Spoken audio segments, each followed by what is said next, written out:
So hello viewers, welcome back take on the world. இன்றைக்கி நம்ம வீடியோவில் என்ன பார்க்க போகிறோம் அப்படின்னா, சேம் போதினியோடைய கண்டினியூஷன் தான் வந்து பார்க்க போகிறோம். பார்ட் 14 லெசன் நம்பர் 14 தான் பார்க்க போகிறோம். அதில் இருக்க கொஸ்டின் ஆன்சருடைய எக்ஸ்ப்ளனேஷனை பார்க்கலாம் வாங்க.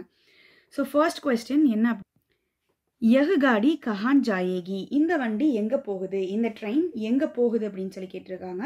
யஹ் காடி மதுரை ஜாயேகி, இந்த வண்டி மதுரைக்கு போகுது அப்படின்னு சொல்லி ஆன்சர் பண்ணியிருக்காங்க. ஸோ கஹான் அப்படின்றத எடுத்துகிட்டு மதுரை அப்படின்றத ஆன்சராக எழுதணும். ஸோ செகண்ட் கொஸ்டின், யஹ் காடி கபு சூட்டேகி, இந்த வண்டி எப்போ வந்து லீவ் ஆகுது, கிளம்புது அப்படின்னு சொல்லி கேட்டிருக்காங்க. யஹ் காடி ராத்கோ 8 பஜே சூட்டேகி, இந்த வண்டி நைட்டு 8 மணிக்கு வந்து கிளம்பும் அப்படின்னு சொல்லி ஆன்சர் பண்ணியிருக்காங்க. கப்புன்றதை எடுத்துட்டு ராத்கோ 8 பஜே அப்படின்றத ஆன்சர் எழுதணும். மிச்சதெல்லாம் கொஸ்டினை பார்த்து நம்ம அப்படியே எழுதிடலாம்.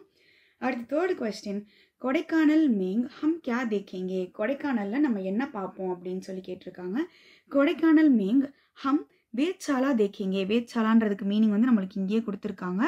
ஸோ மீட்டியோராலஜிக்கல் அப்சர்வேட்டரி, விண்வெளி ஆய்வு கூடம் அப்படின்னு கொடுத்துருக்காங்க.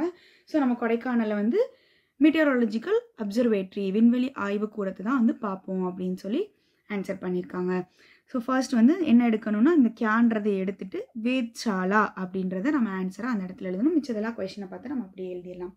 ஏன் கொஷினை பார்த்து அப்படியே எழுதிடலான்னு சொல்கிறேன்னா, ஸ்பெல்லிங் மிஸ்டேக் வராது, அதுக்காக தான். ஓகேங்களா? ஸோ அவ்வளோதான். நெக்ஸ்ட் வீடியோவில் அடுத்த லெசனுடைய கொஷின் ஆன்சர், அதனுடைய எக்ஸ்ப்ளனேஷன் வந்து பார்க்கலாம். பாய், தேங்க்ஸ் ஃபார் வாட்சிங்.